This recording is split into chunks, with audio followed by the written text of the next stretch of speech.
Amelia had always been the one to care for others. As a trauma nurse in a bustling city hospital, she had seen her share of life, death, and everything in between. But she had stopped believing in love. Between 12-hour shifts and the constant emotional roller coaster of her work, dating had slipped far down her priority list. That was until her best friend, Carly, set her up on a blind date, practically begging her to give it one last try. "It's just dinner," Carly had said.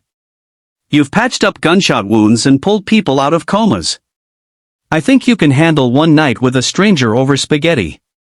So that Friday night, with a reluctant sigh and a swipe of lipstick she barely used anymore, Amelia stepped into a small, rustic Italian restaurant tucked away in a quiet corner of the city.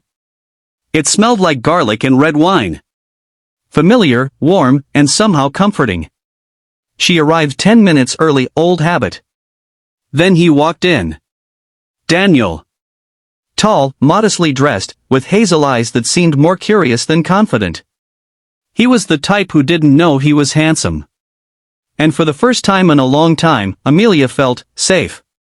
Like she didn't have to pretend to be stronger than she was. Like she could just be. Their conversation flowed easily. He was funny, thoughtful, and a little shy, which only made Amelia smile more. He was a high school English teacher, someone used to listening more than talking. They were just digging into dessert when Daniel's phone buzzed. His face went pale. "I'm so sorry," he said, standing abruptly. "It's my dad." He collapsed. "They're rushing him to St. Jude's." He was shaking as he grabbed his coat. "I need to go." "Wait," Amelia said, standing too. "I work there. Let me come with you." In that moment, the lines between a first date and something far more human began to blur. They drove in silence, Daniel gripping the wheel with white knuckles. Amelia sat beside him, her voice steady despite the storm rising in her chest. She had comforted hundreds of family members over the years, but now, she was with the family. This was different. When they arrived, the ER was already in motion.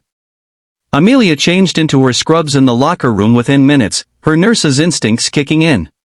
She found Daniel's father, Mr. Price, in critical condition from a heart attack, his blood pressure plummeting. And no one realized what was happening fast enough.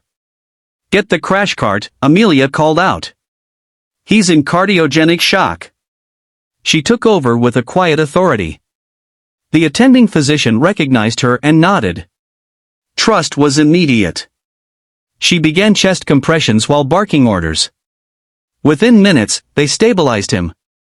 It was touch and go. But he made it. 2 hours later, she walked out of the ER into the waiting room, sweat soaking through her scrubs. Daniel was sitting with his head in his hands. She knelt down in front of him and touched his arm. "He's going to be okay," she said softly. He really looked at her, for the first time since they had entered the hospital.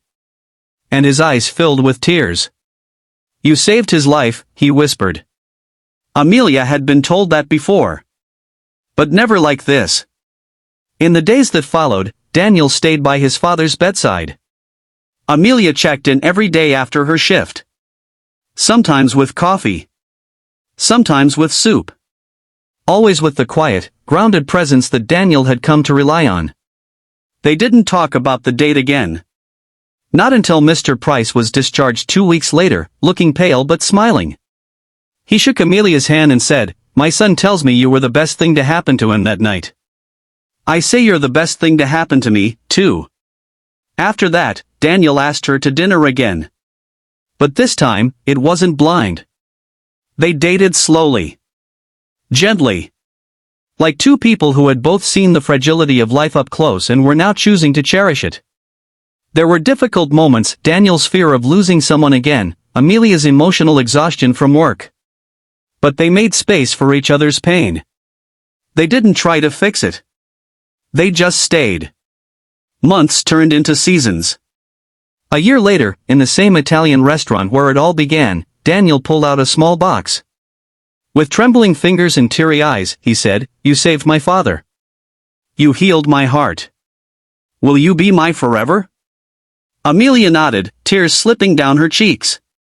Because sometimes, the most unexpected nights lead to the most extraordinary beginnings. And sometimes, a blind date doesn't just change your life. It saves one.